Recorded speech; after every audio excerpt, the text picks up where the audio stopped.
Hello, everyone. Welcome. We're waiting just a couple more minutes for a couple more people to join, so settle in.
If you go into speaker view, you're going to see our panelists and ASL interpreters. There will be pinned throughout the panel. So if you want to activate that, you can do that. And we'll start in like 1 minute.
Okay, we're going to get started. Hello, everyone. Again, please enable the CC live transcript button, which is located in the bottom of your Zoom screen. And that will give you a live transcript. So my name is Inés Bogafang. I use she, her pronouns. I am an Argentine editor now based in Brooklyn, the unceded lands of the Lenape and Canarsie people. I am a white Latina woman with short brown hair and brown glasses. I'm sitting right now in my office and I have a white wall with some like 5 or 6 frames behind me. We want to welcome you all to the Power of Accessibility in Documentary Post panel. This is brought to you by the Inclusion and Access Committee of the Alliance of Documentary Editors and Fwd-DOC. And we did this with the support of the International Documentary Association and their field building fund. About a year ago, one of our panelists, James Cude, posted a message on the ADE Slack channel that sparked a conversation about where our responsibilities lie for us as documentary editors to make this industry more inclusive and accessible, but also what does that mean?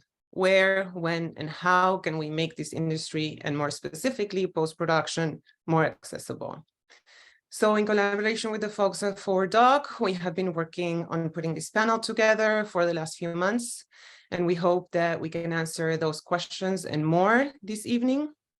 We are very excited to have Markus Essien moderating this conversation with our panelists, James Cude, Francisco Bello, and Carmen Vincent. We will let each of them introduce themselves later. We are also joined by 2 ASL interpreters, Jordan Hosel and Bill Pugin. And please be on the lookout for useful links and information on the chat. And there will be a summary email following the panel.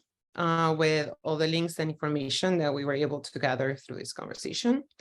And so I'm now going to give the floor or the Zoom window to Markus. Thank you, Inez. Yes, Markus Essien, a member of Fwd-DOC and at Truce Media here in Denver, native lands of the Arapaho, African-American, mid-50s, and my background here is blurred. And I'm wearing a gray sweater today. And as Inez said, I'm honored to be hosting this panel of editors and talking about some important things in the process of creating stories through the animator, and talk a little bit about disability, obviously, as well. And each panelist will introduce themselves, and we'll see a little short clip of their work afterwards, and we'll have a couple questions. So know that we'll meet these wonderful panelists sort of one at a time. So if you're waiting for one, you might have to wait. So on my list here, it looks like I have Carmen first, introducing yourself. Thank you so much, Markus. Hi, everyone. My name is Carmen Vincent. My pronouns are she, her. I am a white woman with curly blonde hair that's pulled back. I'm wearing a teal blouse, and I have a blurry neutral background behind me. I'd like to acknowledge the land I'm zooming in from today is the land of the Peoria people. And I am a documentary filmmaker and editor based out of Northwest Indiana, and I work with clients all over the country. I'm also part of the disability community. I have obsessive compulsive disorder and ADHD, as well as some chronic illnesses that impact me on a daily basis. And I'm part of the Fwd-DOC and ADE community. And I'm so grateful to be here with all of you today.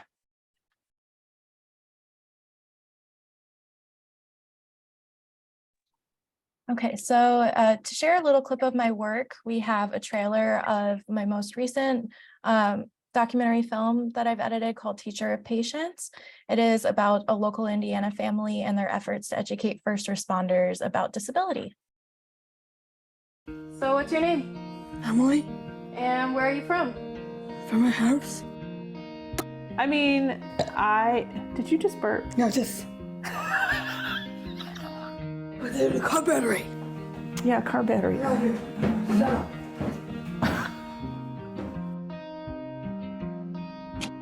Disability education is lacking as a whole for public safety in general.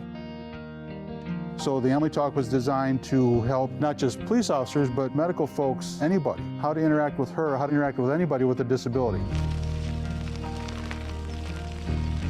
I like people to realize that Emily has a place in this world. This is Emily and her sister, Sarah. That's Sarah. Look! Peanut butter? What is that? What in the world is that? If she doesn't feel well, she doesn't just say, I got a stomach ache or my head hurts. I need you to use your words. Tell me what you need. No!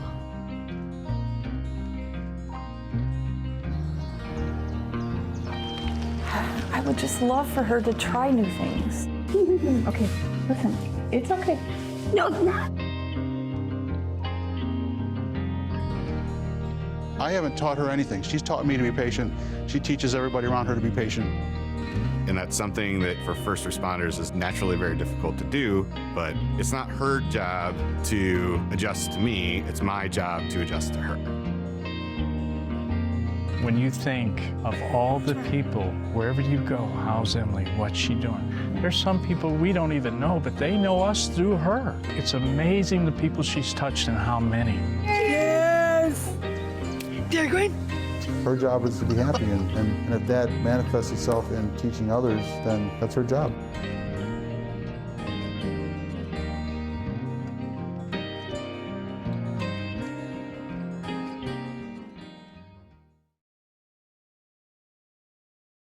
Okay, thank you for screening that. And just to talk briefly about my approach with that trailer and the film in general, it was a constant goal of mine to create a multi-dimensional character with Emily because she is a multi-dimensional person.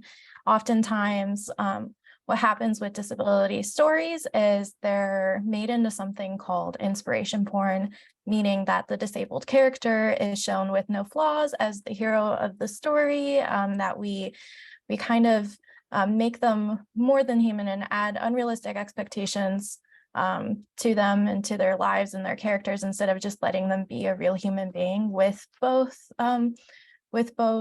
good and bad qualities. So working with Emily, she's not very verbal, but there are moments where that shines through. But I also focused on capturing and highlighting, the other ways she communicates with her body language, how she interacts with other people, and tried to really show a variety of those kinds of interactions with her to show her as a whole person. Another really important approach I took in creating and editing this film is getting feedback from the disability community, making sure to have disabled creatives on the team along with me, talking to our funders about, the disability community and, our goals with the film. So it's always important to involve the disability community behind the camera when you are involving them in front of the camera. And that's something that we as editors, we have power to influence that. So I urge you all to use that power lovingly. So I also always use open captions with my work. As you could see, captions are burned into the footage, just so it's always accessible no matter where it plays, whether it's at a festival or anywhere else. And I also had audio descriptions made for the film, which we'll talk about the importance of all of that a little bit later. Thank you.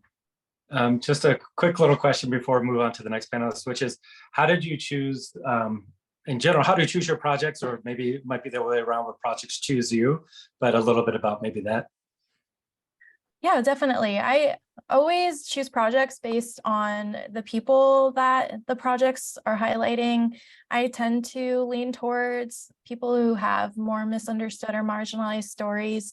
I have edited and also made films about quite a few disability narratives, as well as mental health, sexuality and gender, things along those lines. But it's really the person that draws me into the story. I don't do a lot of topic-based documentary work, more, character-driven documentaries, just because I fall in love with that person and want to do justice to their story. Thank you. Fantastic. Francisco. Hi, Marcus. Hi, everybody. Nice to be on the panel with everybody here, and thank you for joining us on a Monday night. So my name is Francisco Bello. My pronoun is he. I'm zooming in from Queens, New York City, which is Lenni Lenape and Matinecock land. My apologies if I mispronounce. Visual description, it's a little sad that I'm a bald, middle-aged Latino man wearing dark glasses, salt and pepper beard, a black and white checkered shirt, and a blurred background. I'm a doc editor and director working in the business for about 20-ish years at this point. I'm hard of hearing and wear assisted listening devices. I've been hard of hearing my entire life. It's a genetic condition. And I think I'll tee up the clip, and then we'll talk a little bit about the clip, but also the work generally, just as Carmen had just done setting the table. We're going to watch a clip from an excerpt from a feature-length film called The First Wave. The scene I picked, I tried to make it as appropriate to this gathering as I could from the body of work that I have available. And in this scene, we're actually introducing a main character and his family, who is in a critical state of health. He is basically at death's door with a severe case of COVID-19 right at the beginning of the pandemic, when doctors just didn't know what to do. That's really the sort of unifying component of this film. This is a story of COVID in New York City in one hospital in the first 4 months. And in this scene, we tried to create his state in which he is basically lost his consciousness. He's coming in and out of it. He's also, his senses, we learned afterwards, were coming in and out, his 5 senses.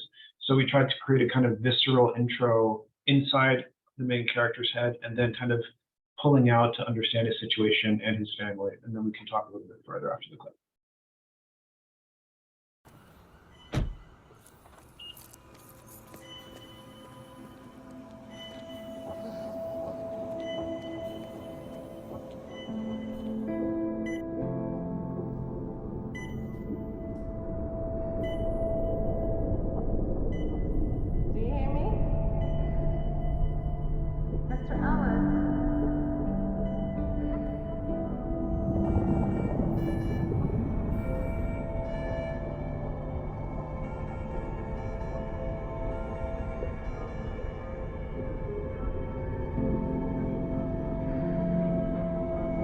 Mr. Ellis.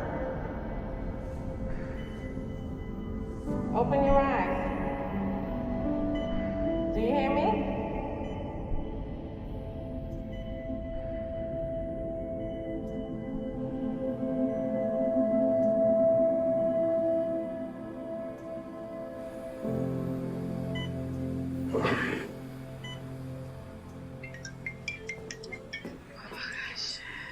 So good to see you without a tube.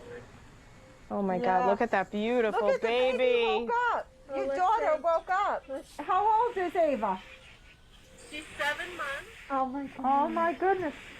7 months. You see? Hi, Daddy. Say hi, Daddy. Look. Look, you can see.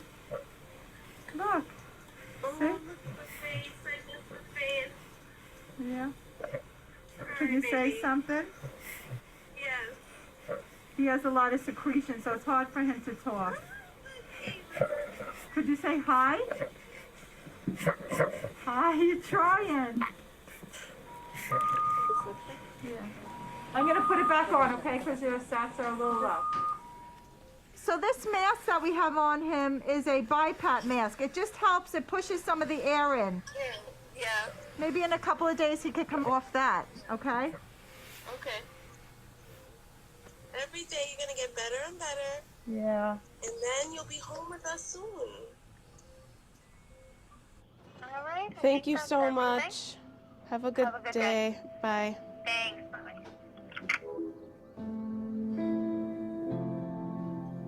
One of the things that made me fall in love with Ahmed from the beginning was how much he valued family and friends.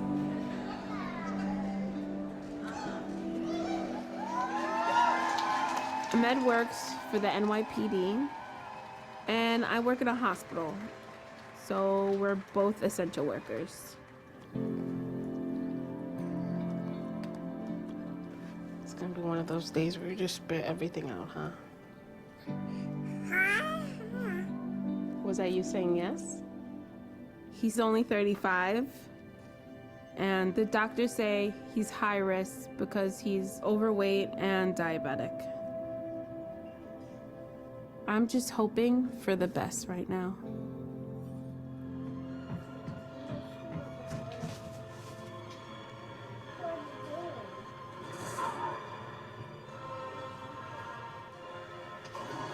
Oh no.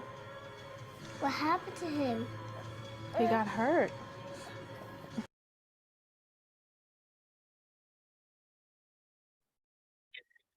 So, you know, in the first wave, and I should say, I should apologize. The clip that I had available was the rip that was given to me, you know, as an editor for my reel. This particular version does not have captions burned in. The film is currently available on Hulu and does have captioning available there. So if you're interested in seeing it further and, you know, having the dialogue and the text on screen, you can access it that way. You know, the first wave is a verite film that weaves stories of multiple characters and their families, patients, and healthcare workers in one hospital in New York during the first 4 months of the pandemic.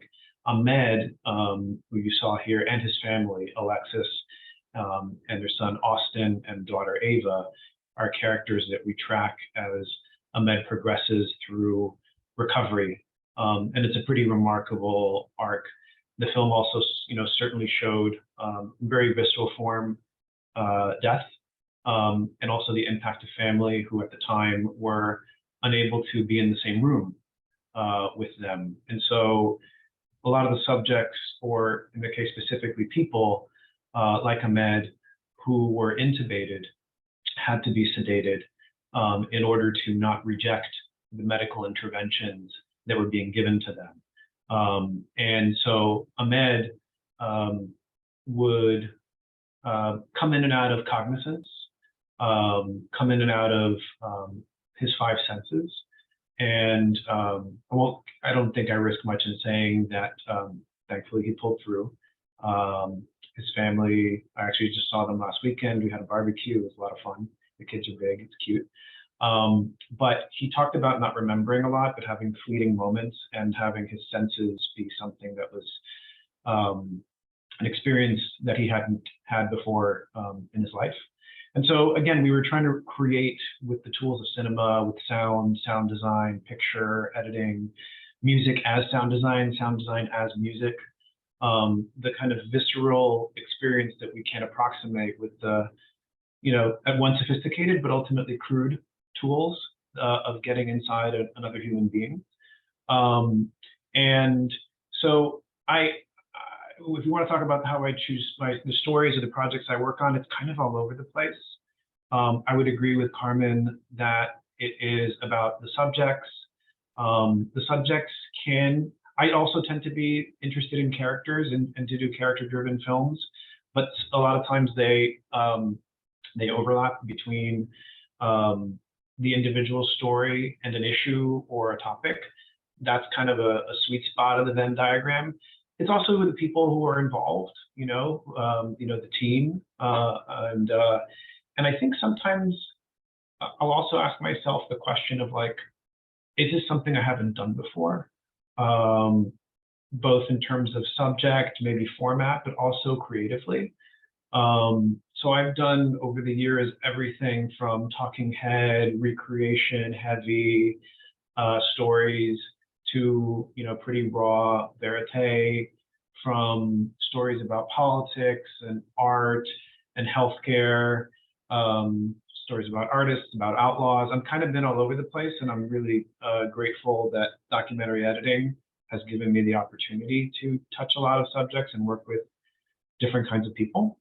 And I guess the last part of my intro is process, and it really varies so much from film to film. So I'll just discuss First Wave. Had a pretty remarkable team of co-editors. Over 1,000 hours of footage was shot over a span of 4 months, give or take, maybe a little more. It was impossible for any one person to watch it all. So we had a hive mind. And we also had what I would call musical chairs, in which each editor had a character assigned to them in the beginning, and the Ellises were mine from beginning to end. And then you give them away.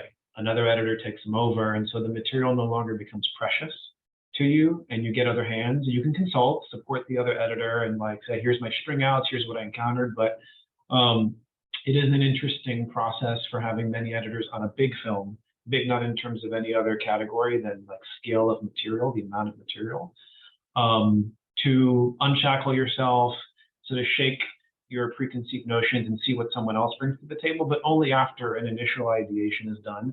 And a lot of things survive and a lot of things don't. It's kind of beautiful to see how that happens. It works well when everyone agrees to the rules of the games of musical chairs and doesn't get too precious or takes ownership entirely. So it works for some projects, not all, and that's a unique aspect of this film. But like I said, every film's different. I think that's everything. Yeah, that was great. Thank you so much. James. Yeah, hey everybody. My name is James Cude. Everybody calls me Jim, so feel free to call me that. My pronouns are he, him. I am zooming to you from Los Angeles, California, home of the Tonga tribe. Visual description, I'm a middle-aged man who's 55, wearing hearing aids and an assistive listening device around my neck. I have a black polo shirt on, and you can see a computer screen behind me and a few things on the wall. I identify as deaf/hard of hearing, and I have worn hearing aids since I was 18. I started losing my hearing when I was 14. My sign name, this is one thing that's different. My sign name is actually this, which is the letter J in sign language, pumped twice, like you're throwing a water polo ball. Which brings me to the clip that I'm going to be showing today. This is from a film I did a few years ago called Light in the Water. It's about the first openly LGBTQ aquatics team in the world. And I played water polo with this team for 10 years. So it was a little bit of a labor of love for me. But what this clip you're about to see right now is about 20 minutes into the film. And the team was formed in 1982, right before the first gay games in San Francisco. And if you know history of the LGBTQ community, that's right around the time that AIDS, the HIV and AIDS really started to take off. So this clip that you're about to see is about 20 minutes into the film, right before the second gig. Here we go.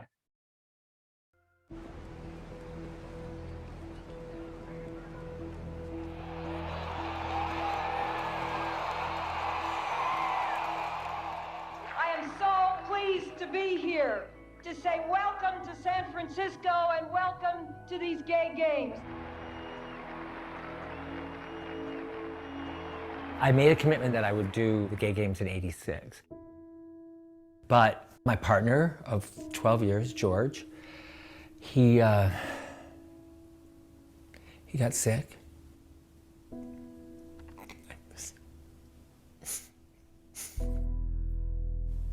He passed away April 4th, 1986. The way to get through some of that grief was to start swimming again.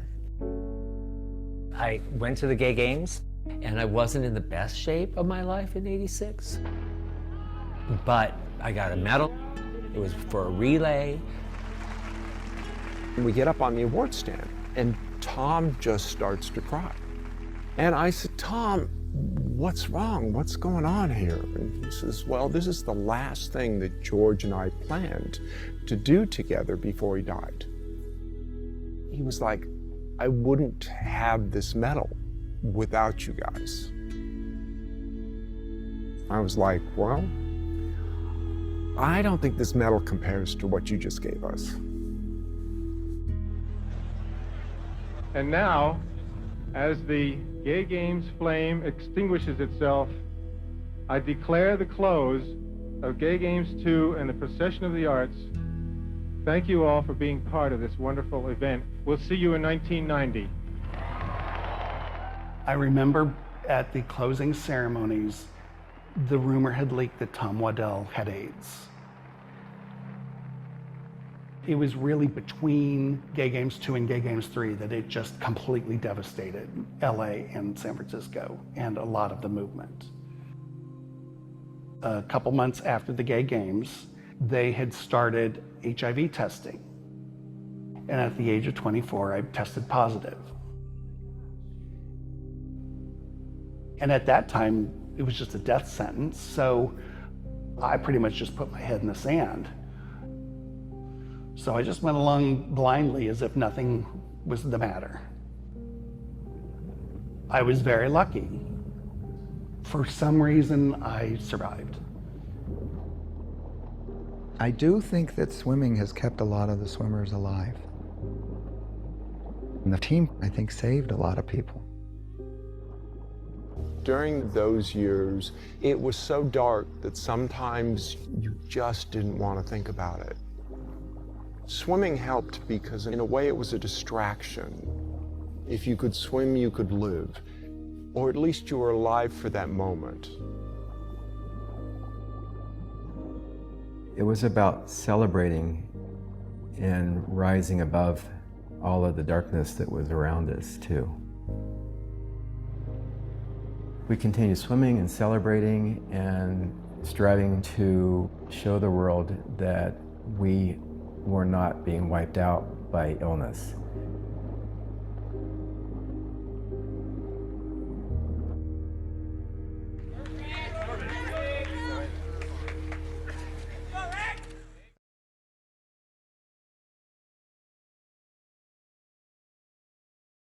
I wasn't sure if that was just on my computer or everybody else. A little bit of a underrun issue with that, or wasn't sure. Might have just been great. It's just mine then. So and I've seen it many times, so I'm fine. Why I picked that clip particularly was, as I mentioned, I played with this team for 10 years. I played water polo from 2002 to 2012, and I knew there was a documentary being made about the team, but I didn't know much about it. I met the director, and she asked me if I would take a look at a string out they had. The string out was actually 6 hours. So I watched this 6-hour string out of these interviews. And at that point, they had done, I think, 45 or 50 interviews. There was everybody you can imagine. And there was one story that was told early, maybe about 2 hours into the stringer, where one of the original team members talks about how she was a teacher in Minnesota before the first gay games, and she was had a flyer that she was Xeroxing at her school to advertise tryouts for the team, and she accidentally left the flyer in the Xerox machine, and the next day the assistant principal found it, and she was basically fired. She was told, you know, you can finish out your term for the year, but you're not coming back next year. And she talks about how that was an impetus for her really wanting to be out and proud about her sexuality, because the only way we will find strength is if we do it in numbers. And that's sort of a reoccurring theme that goes on through the whole film. And I was thinking about, you know, what clip do I want to show for this today? And I chose that one for a couple of reasons. One is for that story. I feel like a lot of times myself as a deaf hard of hearing man, you know, I look for a community. I look for a community that can support me, whether it's the DOC community or the deaf and hard of hearing community. And it's important to be open and vocal about who I am so that there's no fear or misunderstanding. From an editing perspective, what was particularly challenging for that clip or for that film was, you know, HIV and AIDS really sort of rose right when the team began. It was sort of like this ever-current undercurrent that went through the entire early history of the team. And so, you know, if something is omnipresent in your life constantly, whether it's in the foreground or the background, how do you show that in a film? And this is the second time that we actually mention HIV and AIDS in the film. And each time it comes back, it becomes a little bit more personal. So that the final moment where we actually hear from one of the characters sharing a story that happened to them at the New York Gay Games, you know, you feel like you've gone on this journey with somebody, that it's not just, oh yes, HIV was around and AIDS was around and it was really terrible. You start to feel it on a personal level. And that's because it's not something that you can just hit somebody over the head with. It's something you have to live with, even if it's only for an hour and a half of a film. And that's kind of the way I am with my hearing loss. It's not something that's just there, you know. I talk about, you know, well, I miss what somebody says to me, or I don't understand something. It's always there. It's not always on the forefront. So how do we talk about this? How do we communicate about this? And how are we open about this in our daily lives, and particularly in the post-production field? Thank you. That's fantastic. So that was the introduction. There's something you said, Carmen, I hadn't actually heard the term, and I just looked it up, this inspiration porn, because my first question, you know, was about character, emotion, and narrative, which is really the job of the editor. And I remember hearing another editor saying, if your cut isn't advancing one of those three things, then it needs to go away. For those of you that, whether recently or before, worked on documentaries that featured marginalized characters, how did you balance those sort of elements of storytelling so that you unwittingly did not create that sort of inspiration porn, that you're able to tell an authentic story without sort of undercutting your initial sort of inspiration or directive? And anyone can jump in, that's not gonna point. I think for me, it's trying to find, this is open everybody, right? You didn't. Yeah, for me, it's trying to find like the emotional connection to something. What can I relate to on a human level? Not just for exploitative reasons, but what aspect of the story is common to everybody? And I feel like that's a lot of times what we're looking for with these things. Carmen, you were to say something? Sure, yeah. I'm a firm believer in the power of getting feedback from the community you're trying to serve, especially if you're not part of that community. As an editor, you might not always be, but there's a lot of power in getting that kind of feedback.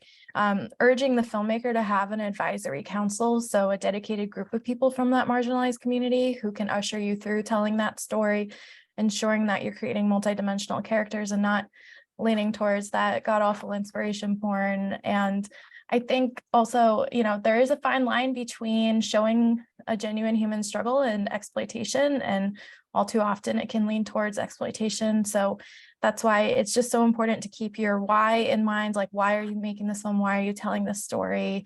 There are moments in Teacher Patience where Emily has, you know, a bad day and may like yell at her parents or something. And that's really hard to me as like a filmmaker, the person holding the camera and then going to edit. It's hard to kind of weigh, like, is this helpful to show? Is this doing Emily justice as a complex human being? And our goal with the film is to incorporate it into first responder training programs. So I had to think about, would this be helpful for a police officer to see so that he knows to expect this behavior and not to be caught off guard by it and make rash decisions, as have happened in the past, unfortunately. So all of those things you have to balance, you know, as a filmmaker, as an editor, have those conversations with your producers and directors and urge them to incorporate feedback from an advisory council and from the communities that you're featuring in the film. Yeah, I would underline everything that Jim and Carmen just said. You know, I mean, I would add also, there's a time and a place within a story for everything. There's a time to laugh, there's a time to cry, there's a time to be uncomfortable with the character. And sometimes when you have a story where a character has some kind of, you know, physical or health issue, whether it's chronic, whether it's temporary, you know, et cetera. And across the swath of material, you have a lot of uncomfortable moments or a lot of crying, right? There's just a lot of heavy stuff. And there is something about knowing how far to push that. I mean, sometimes you hear the expression like crocodile tears. You know, that's not what I'm talking about. That to say that the subject is not being genuine necessarily. Sometimes people perform for the camera, you're measuring that too. Like, what is a genuine moment and what isn't? But the other, what I'm referring to from the editorial perspective, is if a character has a lot of raw moments, you have to kind of temper that across the film and be very intentional. And you know, adding to the whys of Carmen is, I'll make it much more sort of, for this example, internal to the film. Why are we saying what we're saying at this very specific point? Why are we feeling what we're feeling at this very specific point? And what emotions are we giving the audience to feel, the permission to feel at the specific point? And to be very calibrated about how frequently and when you do that. I mean, that's one of the essentials of an editor, but I think it's magnified in stories like the ones I think we're all talking about here. Sure, thank you. And a lot of what all of you are getting at is that relationship between the art and the artist, which is sometimes inextricable. You can't pull them apart.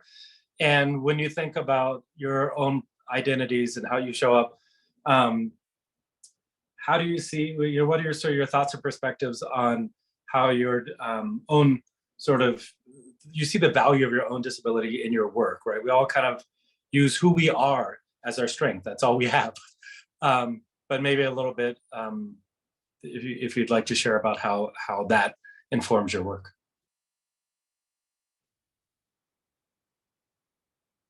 Jim, you're not muted, so maybe we'll start with you.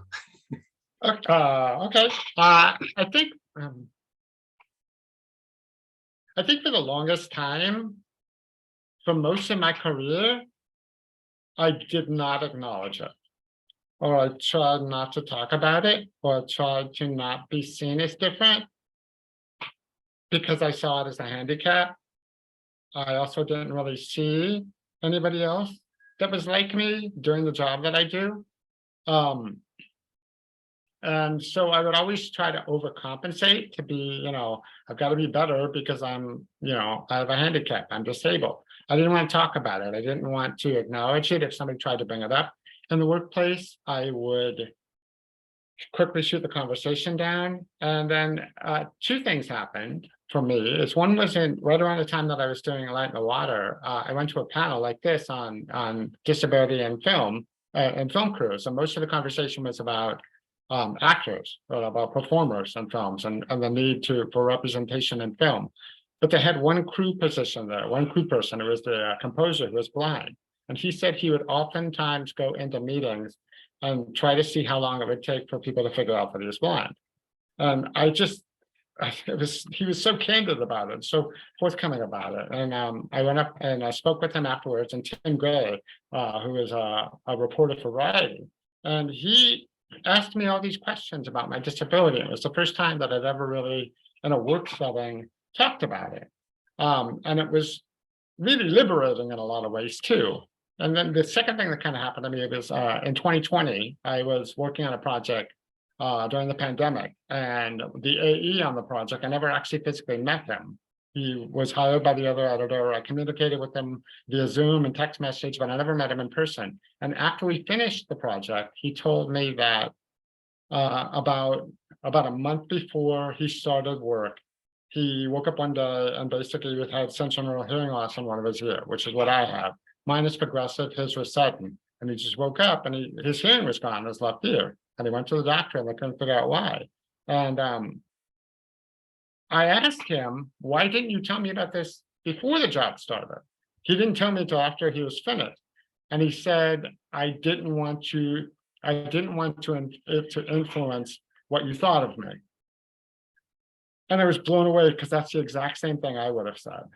And I told him, you should be proactive about this and speak up about this. And what he said to me was, it was nice to see you as somebody that's a deaf and hard of hearing editor who's actually working, because it made me feel that I could do this too. And I realized that by me not speaking about something, I'm not encouraging other people to do it. And I will remain alone. And I don't want that. I want other people like me to be doing this job.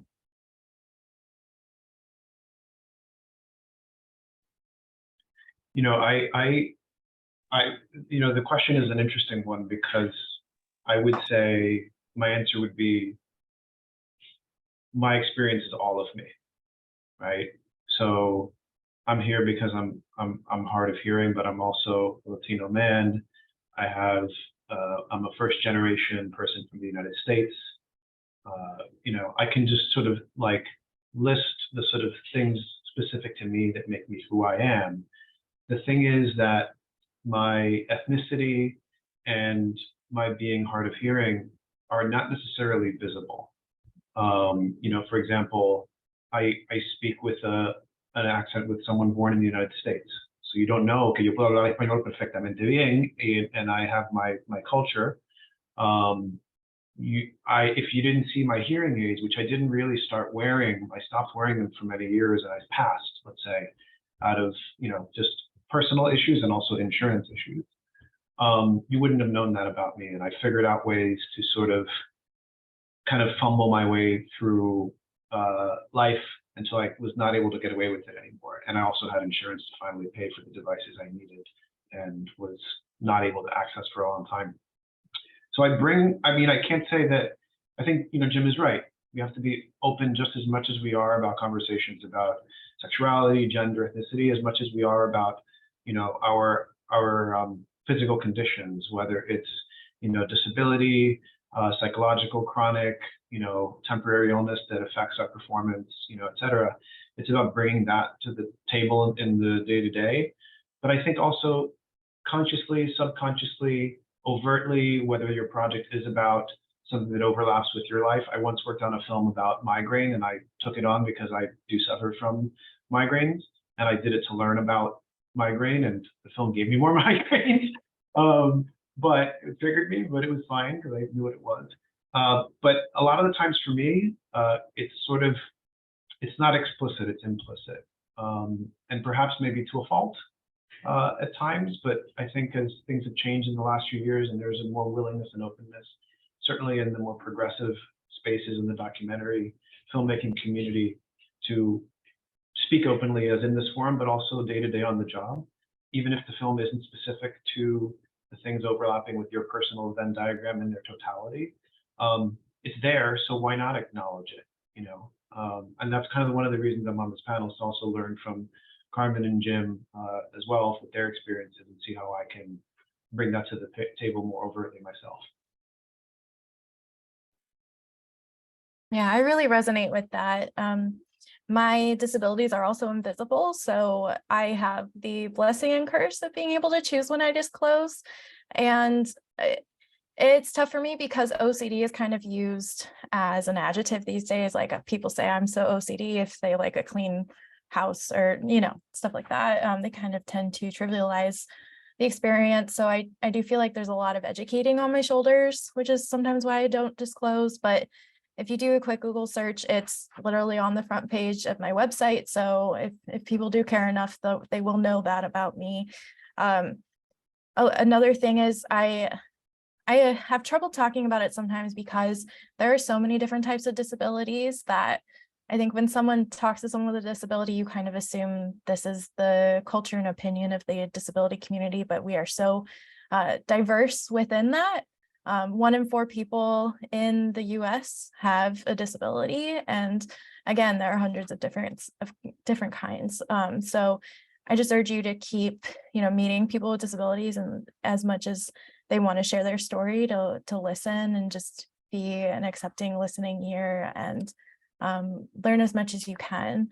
I think, a lot of time in professional settings, people mask their disabilities because they do fear of losing opportunities and not being taken seriously or being seen as a liability. That's a big one, which is why communication and respect are so important. We really need safe spaces where we can not only disclose our disabilities without fear of being marginalized, but also so we can share what kind of accommodations we need, which is really important. For me, I need very specific expectations and outlines, and I need communication and affirmation that I'm on the right track with my clients, which may not be out of the norm, but with my OCD, that is an absolute requirement and something I ask for all the time. Otherwise, I will spiral a little bit, but I know how to get myself back in check. I am pretty good at masking.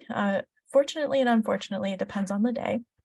But with my ADHD, often I can hyper-focus, meaning I can get like 3 days of work done in 6 hours, but then I feel completely exhausted and need to rest. And sometimes this, productivity, rewarded culture, industry that we live in, work. It's hard to not only take that rest, but not feel guilty about resting. So I just try to build flexibility around myself and my schedule. I also love detailed notes. There are all kinds of accommodations that I try to keep front of mind when talking to potential clients. So people with disabilities have valid experiences, and that only enriches our industry. For example, captions and audio description don't just help people who are visually impaired or who are audibly impaired. It helps everyone. I have captions on when I'm watching all kinds of content. So like accommodations can benefit larger society. And if you're going to tell a story that has anything to do with disability, please do the right thing. And like I said, include people behind the camera that have disabilities. And if you're only the editor on the project, then just urge your filmmaker to have an advisory council and get feedback from the communities that they're looking to feature. Yeah, thank you.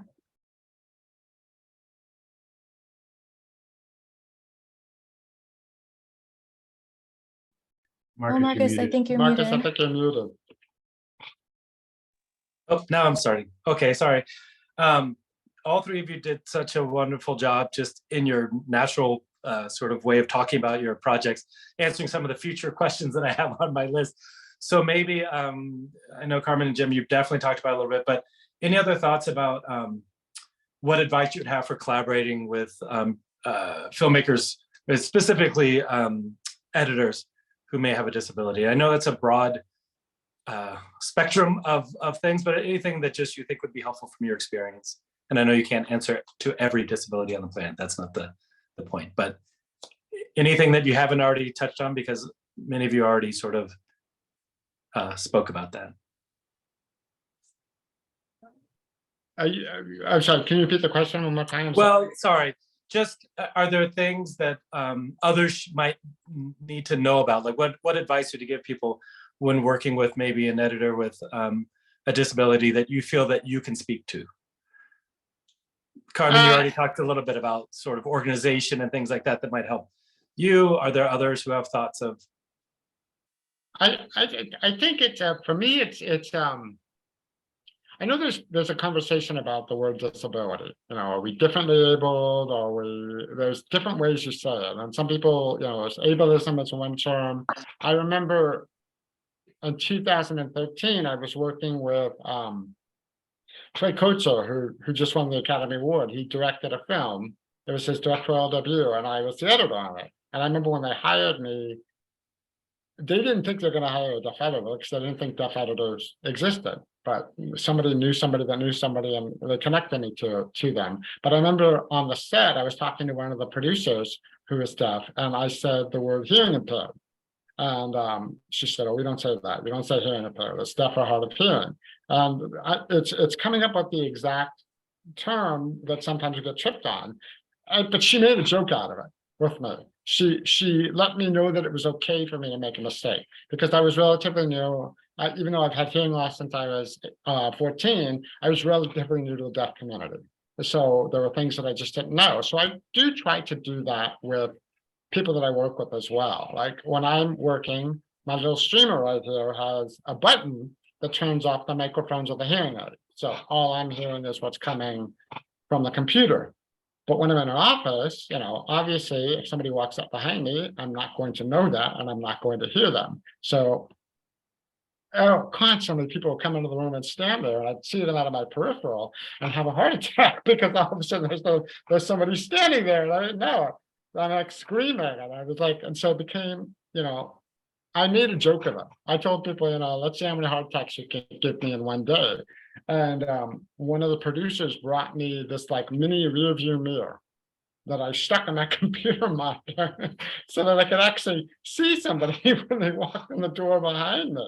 And it's that kind of thing. It's trying to normalize it. And on top of that, in addition to that, not only normalize it, but have people recognize that there's specific skill sets that I bring to the table because I've had to live my life this way, because I communicate differently, because I see things differently.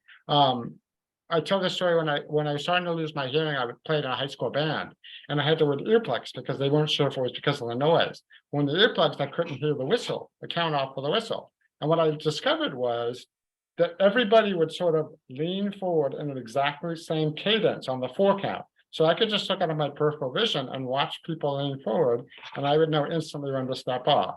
And it's things like that that you learn to see, to observe patterns, and patterns are very important to us as editors. And so I try to accentuate that as much as possible. It's not just a disability, it's a different way of living, that it gives me a different perspective that I could bring to my work. I mean, I could add to that. It's interesting you say that. I mean, you know, being hard of hearing is a different part of the spectrum. But when I don't have my devices in my ears, it's like I'm underwater. I'm losing the entire. If you could draw, best way that I can describe it. Remember when I was a kid, my audiologist was describing what the nature of my hearing was like, and if you drew a line, straight line across, low frequency to high frequency, right in the middle there's like a dip and it goes back out. And she said a very cute way to a kid. It's a cookie bite, right? So that's exactly where dialogue is, right? And so one thing I actually learned in the pandemic was how much I've been lip reading to supplement what people to my understanding. Because when the masks came on, I suddenly, even though I could hear, I was messing up words a lot worse. So I hear the words, I'm just hearing the wrong words. My brain is not computing. But one thing that I did unconsciously, and then after the COVID masking event realized, is one thing that I was doing as technique, often more on verite films, is I would just take the sound off entirely and edit just with no sound. Because I could read the lips. And I could say, you know what, I'm not going to care so much about the rhythm of the dialogue and let that dictate it, the rhythm of how the scene is going to be put together visually, just as an exercise. I also, I went to art school and I draw, you know, my background in illustration. One of the techniques sometimes when you're kind of getting lost in the drawing is to turn the drawing upside down and try to draw upside down. It's all that's doing is sort of flipping sort of the cognitive parts of your brain that order things, and then sort of look at them in a different way and see if they still hold up. And that's kind of the equivalent, I think, in some ways of like stripping the sound. But I wouldn't say it's a superpower, but it is something that I think is a little bit heightened because I've lived with lip reading for many years when I didn't wear my assisted listening devices, and I would compensate by trying to sit closer to the front of the classroom, kind of find a cute or funny way to be like, what'd you say? Just the ways to kind of get by. But it has, in a way that I didn't really put together until recently, entered into like, not a daily, but sometimes like a part of my creative process when I'm stuck or I'm trying to crack something and say, let me take the sound out and see what happens, Are there different, and you've all touched on this to some degree, but just staying on this thread, are there certain softwares or tools that you found that are beneficial for you being able to perform your job as an editor, or things that you've seen other people use, maybe that with a different disability that is not yours? It's interesting, Marcus, when you said that about taking the sound out of things and watching stuff, because I'll do that sometimes too. I actually take the heads off, just watch something, or I'll just watch the waveform to see if with the music setting, to see what the visual rhythm is, or isolate specific tracks, just so I'm seeing how, because I can't necessarily hear all the mix at the same time, so I'll just listen to one thing, and you'll hear like little things, sometimes see little things that you didn't notice before when you strip something away. I think that's actually something that, hearing editors could do too, because I think it increases your visual storytelling tremendously. I'm glad you brought that up. I think for me, it's it's captions. It's always captions and transcripts. So anything I can do to auto transcript something helps me. There's a lot of software. There's a lot of websites out there now that you can upload clips to that will give you back transcripts in a matter of minutes, and a lot of times, and they're super cheap. I'm actually working on a Premiere project right now. I have no preference to Avid or Premiere. I work on both. But one thing I did find very interesting about the latest version of Premiere is the speech to text thing actually generates really accurate transcripts. And all you have to do is create a sequence out of the clips, and you can transcribe your entire project. And you can, and then allow you to, on paper, I remember this person said this, but I can't remember where they said. You have a 4-hour interview. You just type the word into Premiere, it'll take you right through it. It's similar to script sync in Avid, which I love, but what's cool about the Premiere version, and I'm not advocating one or the other, but what's cool about it is you can do every single clip in your project. So for me, it's like, I will no longer have an issue of not being able to understand something because I can transcribe it on the software. There's also, like, if you're ever watching a video on Google Chrome, you can turn something on called live captioning, which is on the accessibility feature. So any video you watch, whether it's captioned or not, if you're watching on Google Chrome, will allow you to close caption it. And other web browsers are starting to do that, but Chrome has been very consistent on it. I find that for friends of mine that are not hard of hearing and not deaf, they pick up a lot more stuff if they're watching it with captions, which is what Carmen was saying earlier. It's like open captioning to people allows a comprehension level that you're not even realizing you're not getting when you actually have the words on there. So those are a few that I found. I'm curious to see what other people have because I'm always looking for more.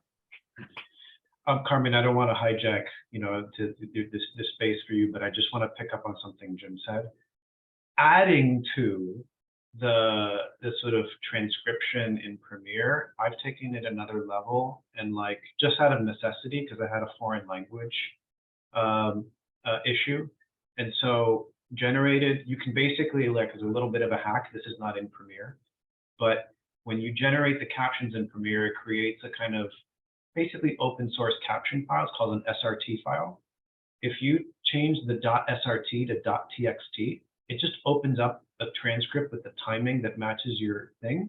And then you can run that, if you have a foreign language, you can run that through an AI translator and get like a not great translation, but you can have captions translated into your language, right?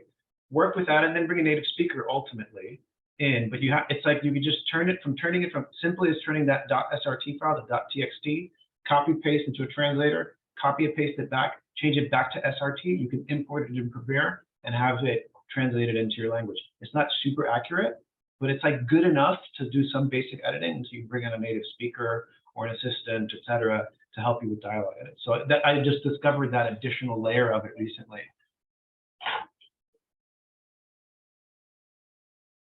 Yeah, I would just underscore captioning and audio descriptions, and Premiere does have a wonderful captioning feature on it now. I also do want to bring up a perspective called the social model of disability. Fwd-DOC touches a lot on this in their materials, but the social model was developed by disabled people, and it says that people are disabled by barriers in society, not by their so-called impairment or difference, which I think is so interesting to think about. So a wheelchair user is not disabled by their physical impairment, but by the social systems and structures that we've built that prevent wheelchairs from accessing where they need to go. So it's interesting to think in that way, and then to, think rather than assuming that an individual should like fix themselves or accommodate themselves, thinking of ways that we can normalize those structures that, that lower those barriers for people with disabilities, just the way we work. And that's going to be different for everyone. So that's why it is so important to create a safe space to talk about this on a case-by-case basis, but also to know that, disability can be a really scary, big topic to think about. And I know, myself included, sometimes it can be scary to talk about it because you don't want to say the wrong thing. You don't want to disclude someone's experience. You don't want to invalidate someone's experience, but you only have your experience to go off of if you're disabled, or if you're non-disabled, then you're going off of other experiences you've heard. So yeah, I think it's important not to expect ourselves to be perfect in talking about this, but it's the intentions that matter, and it's having allies, because self-advocating can become tiring. So having allies that are advocating with us is just so important. Wow. You sort of scrambled my eggs a little bit. I'm trying to figure out what the next best question would be. I'm really just impressed. One, I didn't really take a pause because I wouldn't have moved into questions, but each of your segments from your projects were beautiful. I mean, they translated a lot in a little bit of time, and I think it was in very different projects. But I think that just on that last point, talking about allies, talking about sort of the process of bringing people along. I reached out to Amanda Upson earlier. I said, is there anything off our list that we didn't ask? And she brought up this, the importance of recognizing, inviting people from the beginning on a project and not having it be an afterthought. And do any of you have an experience or an anecdote about sort of where the process has gone wrong in bringing people along in a project, whether they, whether it's ableism, whether it's someone with disabilities who needs more, or whatever it is? Because I think the reason why I asked the question is I feel like illustrating the point is sometimes better than knowing what we should do. It's sometimes hearing the way we shouldn't have done it that helps it stick with us. Is there anything that comes to mind for anyone? Horror stories. Yeah. Yeah, actually, I've been fortunate. I think, phone calls are hard for me, and they've always been hard for me because you can't hear. There's no visual cues, and now there's captioning on phone, so I can do it fine. But earlier in my career, when people want to call you, it would be very challenging for me because I knew I wasn't going to be able to do it. So I tried to come up with every excuse under the sun not to talk about it. And you could see the passive, almost discrimination when, eventually you have to get to a point where you tell people why, and then you would see them like cut off the conversation after that. Oh, I'm sorry, we're no longer looking, kind of thing.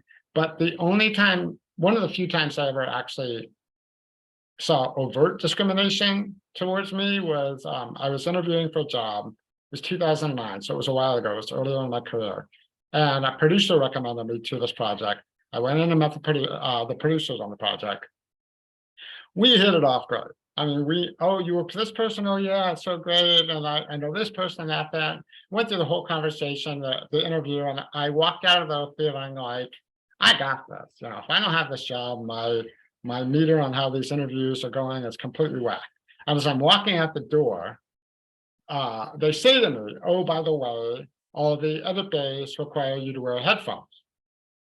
And at the time, the technology did not exist for me to do that. So for me to physically put a headphone on the hearing aids is painful and would cause feedback, and I couldn't do it.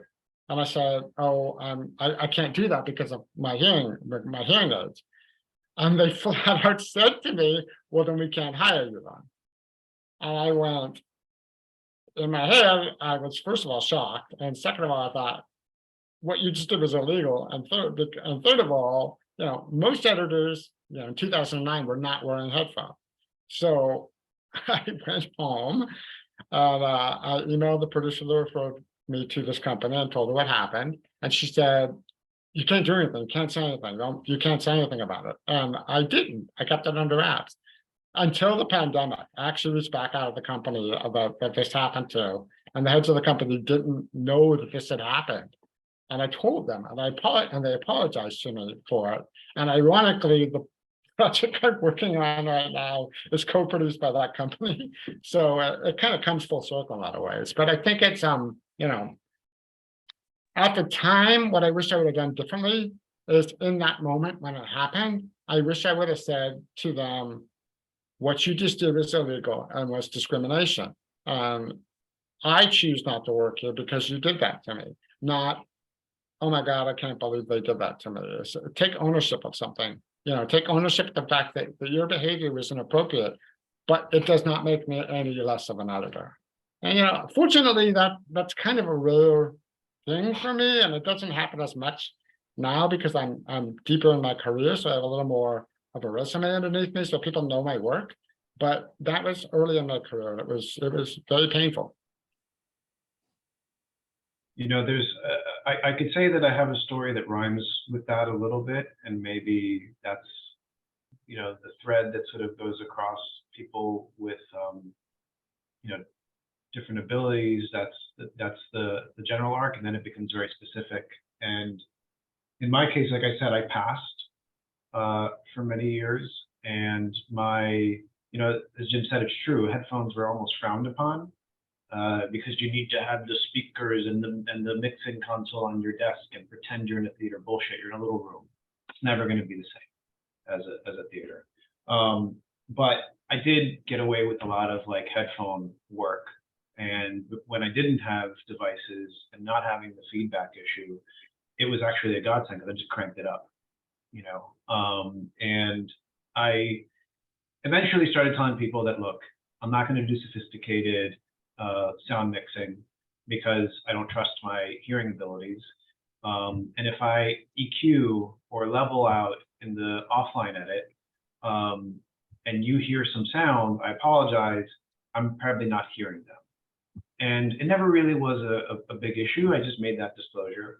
But when I started wearing my devices on the first job, when I had them again, it was like it was true, it was a health insurance thing, finally being able to afford ones that would be functional for this kind of work, good sound fidelity, etc. I also curiously got internal in the ear devices because I was afraid people saw the outside of the ear devices, I'd be discriminated against. I ultimately moved to outside the ear devices. I haven't faced that discrimination, thankfully. But in that first time with the in-ear devices, I disclosed to the director of a project I was coming in, who's a big deal. I won't name names. Had a background in post. And when I disclosed that in the job interview, said, so do you think this is going to affect your ability to do the job? And my answer was no, because I'm going to hear better than I would, you know, without them. And he kind of gave me a weird look like, okay, we'll see about that. And I think he was kind of like, all right, let's see if you can bring it. My response was I brought it, you know, like I did the job. And it never came up again. I will say that I have another device just on, you know, strapped to my chest. I think it's probably different, Jim, than the one you have. It's what it does is it connects Bluetooth audio to any device you're able to sync to, and it goes straight to my hearing aids. My issue is sync. It doesn't keep sync very well, and it breaks the signal. And so depending on the system I'm on, even like the things like Bluetooth connectivity, I will alternate between using this device and just putting the headphones on over my current hearing aids that have better technology today that don't get that feedback. And I basically say I'm never going to work off a speaker, again, because I'll be able to hear clearer. I'll be able to make better auditory choices. I'm not going to hear perfectly, but it's an offline edit. I'm not a sound designer or a sound mixer. I acknowledge my limitations, and I'm more open about it now. But I haven't faced any discriminatory action or overt or explicit or implicit since that one incident, and even since I've been wearing my out-of-ear devices that are very visible. So thankfully, I'm very lucky. I also think, though, Jim, it's happened advanced stage in my career, and you get you're not, there's less barriers to get over to prove yourself. You've kind of already proven yourself, and you get a little bit more of a benefit of the doubt, I think. So I don't know if it would have been different earlier in my career. Carmen, if you don't mind, I'm going to get to some of the questions that have come in the chat, if that's okay. And I see there, I don't know if the color coding means something. Should I go with green first? Is that? Inez, can you help me? Yeah. You can, yes. I mean, the green one, I think it's one question that just an audience member just posted on the chat, and there's a few parts to the question, and I think could be most important. Sure. Let me start there, and I apologize to whoever asked it if I'm not using the right inflection to get it across. But the question is, I have a pretty big question with a few components. Any thoughts would be appreciated. Have you been faced with having to educate colleagues about your disability after disclosing? Have they been receptive? With an invisible disability, do you think it's better to wait until after an established relationship to disclose to lessen possible discrimination? Does that even work? So there's several components, but Carmen, maybe, I don't know, maybe the gentleman just were answering. Do you want to jump on this one first, or does anyone have a preference? Sure. I think, it's unfortunately, there's not a catch-all answer to these questions. I would urge you to trust your gut, because you know best. Individuals with disabilities, at least this is my experience, have a great kind of radar or way to feel out people who are going to be accepting. Sometimes I'm blindsided, but most of the time I can feel out if people are going to be open about me not only disclosing, but educating them a little bit, because often with OCD and ADHD, there's a lot of misinformation. But it is such a personal thing to do, especially with invisible disabilities. It's hard because you do have a choice. So I would just urge you to trust yourself. You will know. Jim or Francisco, anything to add? I find it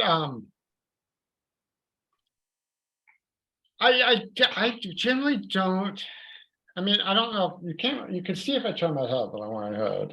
I'm pretty obtrusive there. But if I'm just talking like this, I don't think, and I'm meeting a producer for the first time, I'm not sure if they notice it. I will try to, if I'm working from home, if I'm working with my own equipment, it's not as important because everything's set up. If I'm going into an office and I know that I have to bring certain equipment with me, then I will try to bring that into the conversation relatively early.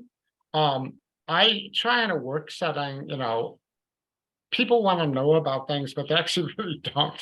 I mean, they'll ask you questions about it, but they don't want the nitty gritty. So I try to explain things to them in very, simple terms. The way I describe my hearing loss to people is it's like Wheel of Fortune. You'll turn around a couple of the letters and you have a clue, and that's where my ability registers. I can't hear all the sounds. I can hear the vowels better than consonants. But if there's enough letters turned and enough clues, I can put the context together of what people are saying. That's how I hear. And that's kind of the way I explain it. And if I try to get into more detail with that, people tend to be supportive, but they also tune out. So it's I think it's like Carmen was saying, you got to use your gut on that one. It's when does it feel like the right time to talk about it? And the only way to learn that is just through experience. Yeah, I think like Carmen, I feel out the room, you could tell if someone's like macho, know-it-all, like, all right, I'm not gonna get anywhere with this guy, I'm gonna have to ease in, or someone who's very clearly listening more than talking. Okay, well then this maybe is a person that is someone that I can talk to. I mean, like, and we've been talking so far about like the editing room, which is where I day-to-day, but it's also come up a little bit about when we're meeting people for the first time job interviews. I think one of the spaces that's really problematic for people with different disabilities is the networking part. A lot of times we have to go to these parties that like might not be accessible for a person with mobility issues, might be full of lots of people, and someone who is on the spectrum or has other social disabilities might have a really hard time in there. For the people who have vision impairment, it's very dark, it's a party or something. And then those of us who have issues with hearing, it's really, really, really loud. And I've increasingly found myself unable to go to such events, or progressively attempt it and just get frustrated and like leave, or try to find an outdoor space where sound can resonate a little bit more. Maybe there's more light and I can look at lips a little bit more. I know that I might miss out on those certain networking opportunities, but again, I also will say that I feel less pressure to be in those situations because I've been in the industry for 20 years and I have a network already and a reputation. But for people who already have barriers of getting into the business in the first place, that they're starting out, this actually could be a really big impediment to meeting people, because as we know, it's all about who you know. And our industry has not done a good job. And I think it's limited to film. I mean, like, I think every industry that has gatherings, has the sort of panel situation where people are like this, either in a room or remote. And then they have sort of social gatherings, which do tend to be loud, do tend to be dark, do tend to be crowded. And that inherently creates problems for people. I don't have an answer for that, obviously, but I'm just pointing out that this could be a big problem for a range of people with disabilities, because it's very much catered to people who feel comfortable in those spaces where mobility and communication are strained, even for a person who is fully physically, auditorially, visually, and psychiatrically, emotionally, etc. If I can add one more thing, how can we be expected to be comfortable disclosing in an industry that has not standardized the most basic accommodations for our community? I was on a Delta flight the other day. There were no captions for any of the films on the screen in front of me. There are no audio descriptions. Netflix gets captions wrong so many times. We've had prominent award ceremonies where there is not a wheelchair ramp to the stage to accept your award, even with wheelchair users attending the ceremony. There are so many examples of ways that our industry doesn't think about our community when these are really basic accommodations, easy to build into the budget. And yes, it's an extra expense to get captions and audio descriptions, but the film industry as a whole needs to put systems in place to make that easy to fund. Yeah, that's something I'm really passionate about bringing to light. Appreciate that. And I know that Fwd-DOC is working on an incubator program to help the industry understand some of those things you highlight. We have about 5 minutes left, and we're going to have a little bit of an outro from someone from ADE. So I think right now, rather than ask some of the questions here, I do want to make sure, it's really important to me as a panelist or as a moderator. Is there an answer that's sitting in any of your brains right now that you wish I would ask the question so you could say those words? Is there anything sort of left that's come up for you and you thought, oh, wow, this, I mean, for me, again, it's always nice to have these questions, but inevitably what happens is good or better stuff comes out just from the conversation. Is there anything that you're holding on to now that you think would be helpful for people who have joined us or even other panelists to share at this time? I think for me, it's just touching on the things that Francisco and Carmen just brought up about, we've been talking very much about when you're an editor, a lot of times you're sitting in a room by yourself, with maybe one other person on a computer screen, but so much of our job is networking. So much of our job is going to film festivals and the screenings, and so much of our job sometimes is, you'll get DVDs in the mail to watch film, but they're not captioned. So how do you watch them? And it's just almost reiterating what Carmen said, but both of them said, it's like, what can we do as a post-production community to sort of make this film world more accessible to everybody? And I would love to hear, suggestions of what can you do. I don't necessarily know the answer to those things. I know, Francisco, what you're talking about, going to those parties and feeling like you're the odd man out. I know exactly what that feels like. Not being able to talk to people and feeling like I have to talk to people because my job is on the line, and being embarrassed that I will mishear what somebody says and answer the wrong question. I don't have. I mean, it's more like, I know we only have 5 more minutes, and how do you solve this problem? And it's a problem that has, for all 3 of us, I think it's been there our entire life, something we've dealt with. So I would just turn it back to like, what can everybody that's listening today do to be proactive, to be inclusive to people? Film festivals, at parties, all of those things. What can we do? Well, I think to your point, it's everywhere we show up, we bring that point of view and that advocacy, because just as you're speaking, there's things that happen once a month here in Denver for the film community, and not one of them do I think has thought of anyone else other than who they think is going to show. Hasn't really put too much thought into that. And so I think that it could be a matter of every festival we go to, every meeting, every happy hour social, that we talk to the organizer and say, just so you know, here's something to think about for next time. Because I would hope that people are open to it and but they're just ignorant and aren't asking the questions ahead of time. And so I think some of the advocacy, just as we've seen through history over time, it's a lot of pounding the same nail too. I don't know that people always get it the first time. And those who aren't willing to get it at all, I think we probably shouldn't play with anyway.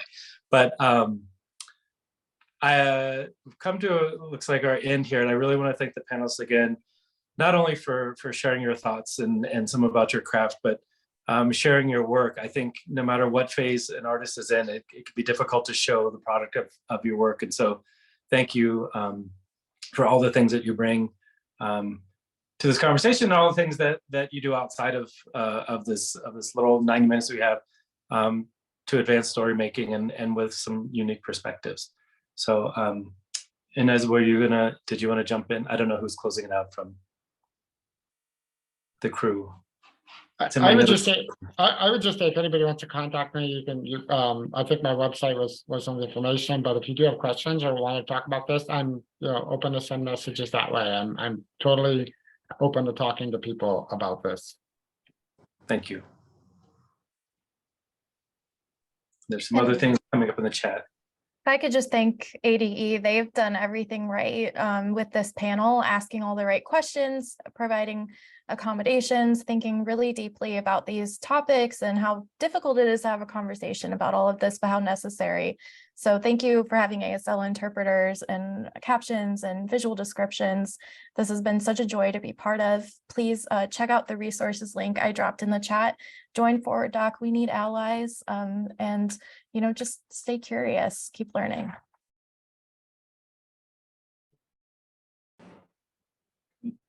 I'm just going to say thank you for everyone who joined. Carmen, Francisco, Jim, Bill, Marcus, Jordan. You were all really wonderful, and to everybody who came to listen and participate in your questions. This has been recorded. There are resources that were put into the chat. It will go also out to our Slack channel. We will email it. Fwd-DOC was participating as well, so we'll be sure to share with Fwd-DOC. Also, thanks to the IDA and the grant who helped make this possible.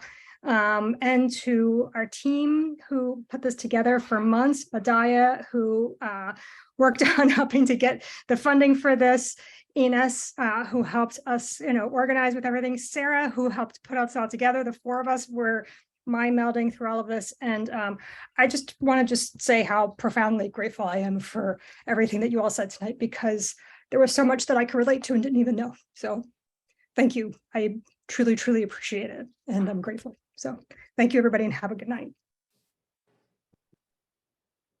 Good night, all. That's it.